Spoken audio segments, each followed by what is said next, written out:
tiene el poder que todos queremos un poco? ¿Qué perdemos cuando lo conseguimos? Soy María Benítez y te invito a desarmar el poder conmigo Y ver qué pasa cuando dejamos de necesitarlo.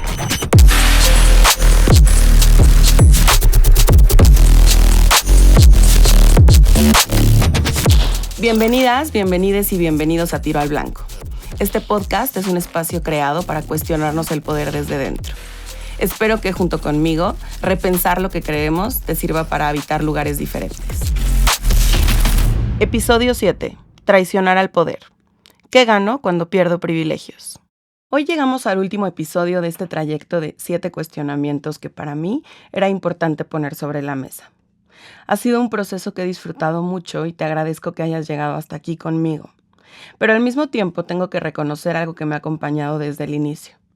Cada vez que escribo, cada vez que me escucho después de estrenar un episodio, cada vez que releo mis propios guiones, me encuentro de frente con una serie de dudas que no logro resolver del todo. Me pregunto si estoy siendo lo suficientemente objetiva, si realmente aplico todo lo que digo, y si no lo hago, si debería hacerlo. Me cuestiono si es exigencia o si es dureza conmigo misma, si sin querer estoy siendo moralista, si mi propia incongruencia invalida algo o por el contrario me sirve de punto de partida. Me pregunto dónde me posiciono cuando hablo de poder, qué parte de mí se expone y qué parte se protege. Y creo que justo por eso este episodio es la pieza de cierre, porque hablar de renunciar al poder no puede partir de la coherencia, tiene que partir de la duda, del reconocimiento de que ninguno de nosotros estamos fuera del sistema que intentamos cuestionar, que la renuncia, si es posible, no nace de la certeza, sino de la vulnerabilidad, de admitir que no siempre actuamos como pensamos, pero que aún así buscamos construir algo distinto. Ya he mencionado en diferentes momentos que el poder no solo atraviesa instituciones, ni discursos, ni dinámicas sociales amplias. Atraviesa también la manera en que nos relacionamos, cómo nos explicamos a nosotros mismos, qué defensas activamos cuando nos sentimos inseguros. No lo ejercemos únicamente cuando queremos dominar. A veces aparece cuando tenemos miedo, cuando queremos protegernos, cuando no sabemos cómo sostenernos sin recurrir a las herramientas que siempre han funcionado. Por eso renunciar no es sencillo. No se trata simplemente de ceder, callar o dar espacio. La renuncia no funciona así. No es un gesto limpio, no es un acto moral, no es una prueba de bondad.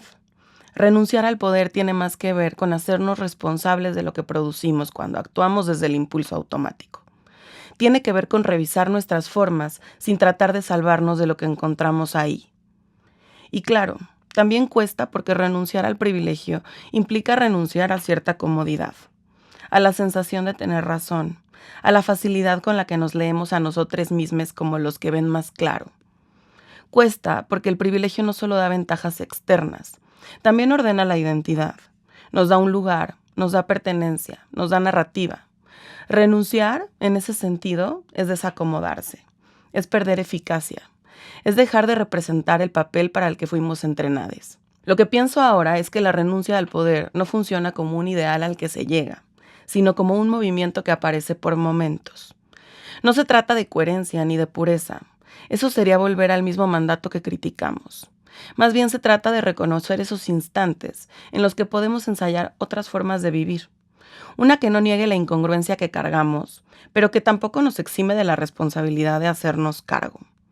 Ensayar una vida donde la vulnerabilidad sea una manera de relacionarnos con más honestidad, con menos miedo a revisar lo que producimos y con un interés real por no seguir alimentando dinámicas que dañan a otros. Renunciar entonces deja de ser un sacrificio personal y empieza a ser una apuesta colectiva. Una manera de preguntarnos qué impacto tienen nuestras decisiones y si podemos elegir algo que sostenga mejor la vida que compartimos. A veces la posibilidad de renunciar aparece como una incomodidad que no sé bien dónde ubicar. Cuando estoy reaccionando en automático, puedo notarlo de distintas formas.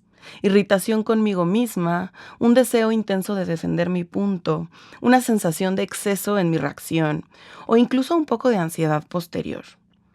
Ese pensamiento que surge después y me hace revisar si mi reacción tenía que ver más conmigo que con lo que estaba ocurriendo.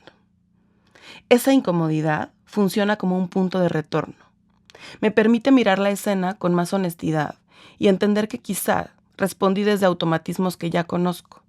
Levantar la voz, defenderme antes de tiempo, corregir algo que no necesitaba corrección, acomodar la conversación para no sentirme expuesta. Ninguno de esos gestos me hace una mala persona, pero sí me revelan algo, que tengo la oportunidad de elegir otra respuesta. Cuando logro reconocerlo, lo único que aparece es una posibilidad: responder distinto.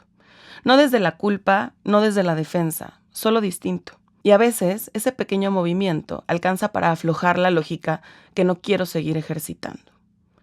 Pero bueno, ese desacomodo no solo incomoda, también da miedo. Miedo a perder la posición que conozco, miedo a no ser tomada en serio, miedo a no tener control sobre la conversación, miedo a que se note mi fragilidad. Ese miedo aparece justo en el momento en que entiendo que la escena se desacomoda, que ya no puedo descansar en la ventaja que suelo tener. No es un miedo abstracto, es un miedo inmediato, que llega en el mismo instante en que me doy cuenta de que podría actuar distinto y no sé si quiero. Y lo que aparece ahí es la posibilidad de una pequeña reducción del condicionamiento. Un margen mínimo donde puedo decidir sin estar tan tomada por la necesidad de encajar, de convencer, de demostrar o de mantener el privilegio que me acomoda. No es que renunciar me vuelva libre en un sentido amplio, pero sí abre un respiro donde la reacción automática pierde fuerza. Y en ese respiro puedo actuar con un poco más de autonomía, un poco más de responsabilidad, un poco más de madurez. No porque me emancipe de todo, sino porque dejo de responder desde esa exigencia interna que me desgasta y que me aleja de la vida que quiero construir. Y eso implica hacernos cargo. La responsabilidad no siempre tiene la forma del discurso bien armado, a veces tiene la forma del reconocimiento, de aceptar lo que hicimos, lo que omitimos y lo que impactamos, de reparar en lo que está a nuestro alcance y de dejar de romantizar la idea de que podemos desarmar al poder solo desde la teoría. El poder se desarma en lo cotidiano, en las fricciones mínimas, en la forma en que respondemos cuando algo no sale como queremos. Moverme hacia algo más claro no significa eliminar el conflicto, significa leerlo distinto. Hay situaciones donde la renuncia se vuelve casi imperceptible porque no cambia lo que ocurrió, pero sí cambia la manera en que me posiciono frente a ello. Y esa diferencia, aunque mínima, ajusta la relación. Ya no entro para ganar, ni para resguardar mi versión, ni para demostrar que tuve la mejor intención. Entro para ver qué puedo sostener sin la necesidad de quedarme intacta. Con el tiempo he entendido que la renuncia al poder no exige desaparecer, ni volverse dócil, ni renunciar a la agencia. Lo que exige es reconocer que la autonomía no tiene por qué vivirse a costa de los demás. Y eso parece obvio, pero en la práctica es un trabajo sutil, cotidiano y silencioso. En ese sentido, renunciar no es dejar de existir en la escena, es existir de otra manera. Es permitirme actuar sin que todo gire alrededor de proteger mi imagen de coherencia o de control. Es darme permiso de equivocarme sin convertir el error en argumento moral. Es dejar que el vínculo tenga lugar sin que yo necesite acomodarlo para sentirme segura. Ahí es donde la autoobservación permite comenzar a reubicarnos. Y puede ayudar a respondernos preguntas como: ¿por qué necesito que esto se resuelva a mi modo? ¿Qué estoy defendiendo realmente en esta discusión? ¿Estoy aclarando algo o estoy imponiendo mi lectura? ¿Me urge cerrar la conversación porque me incomoda no tener razón? ¿Estoy pidiendo calma cuando en realidad estoy exigiendo obediencia? ¿Estoy usando mi claridad como forma de silenciar al otro? ¿Estoy poniendo un límite o estoy controlando la escena? ¿Estoy nombrando algo necesario o solo quiero que la otra persona se acomode a mí? Son preguntas que no buscan moralizar nada, buscan detectar el gesto de poder en el instante en el que aparece. Ese momento preciso donde la conversación deja de ser intercambio y empieza a inclinarse porque yo tengo más herramientas, más lenguaje, más seguridad, más narrativa. Y si no lo noto ahí, lo perpetúo sin quererlo. No necesito hacer un análisis profundo para reconocer ese punto. Basta con identificar el cambio interno. La prisa por cerrar, la necesidad de tener la última palabra, el impulso de explicar de más, la incomodidad que aparece cuando la otra persona sostiene una versión que no controlo. A veces ni siquiera es posible intervenir en ese momento, pero cuestionarnos y darnos cuenta le permite al cerebro registrar esa conducta automatizada como solo una posibilidad, y entonces la próxima vez será más fácil gestionar nuestra reacción. En ese lugar concreto y cotidiano, donde puedo distinguir si estoy sosteniendo la relación o sosteniendo mi poder. Y casi siempre sé cuál de las dos cosas estoy haciendo, aunque no lo admita en voz alta. Esta transformación no opera solo a nivel individual. También implica preguntarme qué tipo de vida colectiva estoy sosteniendo con mis gestos. Si mis respuestas alimentan un ambiente más defensivo o más disponible. Si mis decisiones abren espacio para que otros se sientan seguros, escuchados, considerados. O si sin querer sigo replicando la misma lógica de competencia, claridad impositiva y autosuficiencia que critico en otros lugares. Renunciar al poder, desde esta perspectiva, se vuelve una pregunta política mínima. ¿Qué tipo de vínculo sostengo cuando dejo de reaccionar desde el miedo? ¿Qué se vuelve posible cuando no necesito demostrar que tengo razón? ¿Qué cambia cuando en lugar de controlar, acompaño? No son preguntas para idealizar la relación, sino para observarla con más cuidado. Porque la vida cotidiana está llena de pequeñas decisiones que pueden acercarnos o alejarnos del tipo de mundo que decimos desear. Tal vez por eso este episodio cierra la temporada. Porque después de hablar del poder en tantas escalas, lo íntimo, lo estructural, lo aspiracional, lo simbólico, lo cotidiano, queda esta última cuestión. ¿Qué hacemos con lo que ya sabemos? La renuncia no es la solución definitiva, pero sí es una forma de no rendirnos al cinismo. Una forma de sostener la pregunta abierta. ¿Qué posibilidad tengo hoy de actuar un poco diferente a cómo me entrenó el sistema? No esperes coherencia absoluta, no esperes pureza, no esperes que dejemos de ejercer poder de forma total.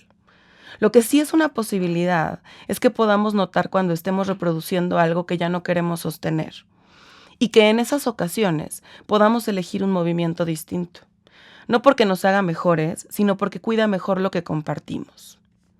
Empezamos la temporada preguntándonos por el poder como estrategia de vida. Hoy cerramos con la idea de que esa estrategia puede modificarse, aunque sea de forma parcial y esporádica. Que hay espacio para construir otras maneras de estar, incluso desde la contradicción. Que la incongruencia no invalida el intento, y que el intento, por mínimo que sea, puede generar un tipo de claridad que no nace de tener razón, sino de hacernos responsables de lo que hacemos con los demás.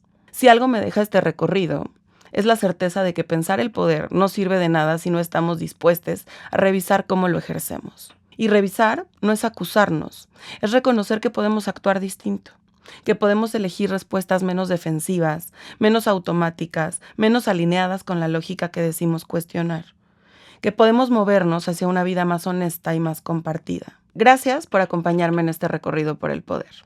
No ha sido un camino lineal ni cómodo, pero creo que justamente por eso valía la pena transitarlo juntos. Este proyecto apenas abrió algunas puertas, pero todavía quedan muchas más por cuestionar. Con este episodio cerramos la temporada, pero me encantará saber qué temas quieres que pongamos en el siguiente Tiro al Blanco. Nos encontramos pronto.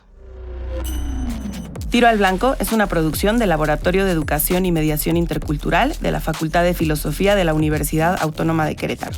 Escrito y dirigido por María Benítez. Te invitamos a seguirnos a través de nuestras redes sociales en Instagram y Facebook. Sígueme en @elclosetdelagordamx y escucha este y otros podcasts en nuestras plataformas.